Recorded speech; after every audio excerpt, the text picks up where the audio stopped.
ધોરાજીમાં હની trap ગેંગનો પર્દાફાશ, ગેંગના 6 આરોપીઓ ઝડપાયા. રાજકોટ જિલ્લાના ધોરાજીમાં ઓનલાઈન મિત્રતા સ્પેશિયલ મુલાકાતનો બહાનો, લૂંટ અને બ્લેકમેલની ઘટનાથી હાહાકાર મચી ગયો છે. ત્યારે ધોરાજી શહેરમાં ચોંકાવનારી ક્રાઇમ ઘટના સામે આવી છે, જેમાં ઓનલાઈન એપ્લિકેશન મારફતે મિત્રતા કેળવી લોકો સાથે સ્પેશિયલ મુલાકાત કરાવવાના બહાને બોલાવી લૂંટ ચલાવતી ગેંગનો પર્દાફાશ થયો છે. ધોરાજી સિટી પોલીસ દ્વારા આ ગેંગના 6 આરોપીઓને ઝડપીને કાયદેસરની કાર્યવાહી હાથ ધરવામાં આવી છે. આ ગેંગ ખૂબ જ ચતુરાઈથી કામ કરતી હતી. સૌપ્રથમ સોશિયલ મીડિયા ઓનલાઈન એપ મારફતે અજાણ્યા લોકો સાથે મિત્રતા કેળવતા, ત્યારબાદ સ્પેશિયલ વ્યક્તિ સાથે મુલાકાત કરાવવાની લાલચ આપતા હતા.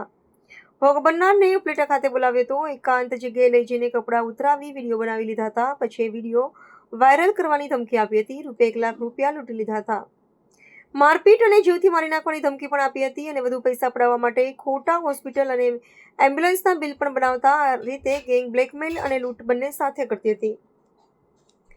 આ બાબતની ફરિયાદ ધોરાજી સિટી પોલીસ સ્ટેશનમાં નોંધવામાં આવી હતી. ત્યારે ફરિયાદીની ફરિયાદના આધારે ગુજરાત પોલીસના ઉચ્ચ અધિકારીઓના માર્ગદર્શન હેઠળ સિમરન ભારદ્વાજ અને પોલીસ ઇન્સ્પેક્ટર BR પટેલ અને સર્વેલન્સ ટીમ દ્વારા અલગ અલગ ટીમ બનાવી ટૂંક સમયમાં જ ગેંગના તમામ સભ્યોને ઝડપી પડ્યા હતા. આરોપીઓમાં ચિરાગ મેવાડા, નિકુંજ ડોબરિયા, પ્રતિક ગજેરા, હર્ષ રાઠોડ, નીલા ભાલોડિયા, રાણી દરજીને ઝડપી પાડવામાં આવ્યા છે.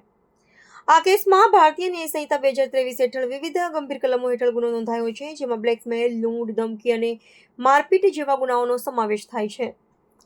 અજાણ્યા લોકો સાથે ઓનલાઈન મિત્રતા કરતા સાવધાન રહેવું, સ્પેશિયલ મુલાકાત જેવા લોભમાં ન આવવું, અજાણી જગ્યાએ એકલા ન જવું, શંકાસ્પદ પ્રવૃત્તિ જણાય તો તરત પોલીસનો સંપર્ક કરવો. ધોરાજી પોલીસની આ ઝડપી કામગીરીને કારણે એક મોટી હની ટ્રેપ ગેંગનો ભાંડો ફૂટ્યો છે. આ કેસ ફરી એકવાર સાબિત કરે છે કે ઓનલાઈન વિશ્વમાં સાવચેતી જ સૌથી મોટી સુરક્ષા છે. तो व्हाट्सएप, ट्विटर, फेसबुक, इंस्टा जहाँ भी आपका अकाउंट है, इसे शेयर बटन के द्वारा वहाँ पर शेयर करें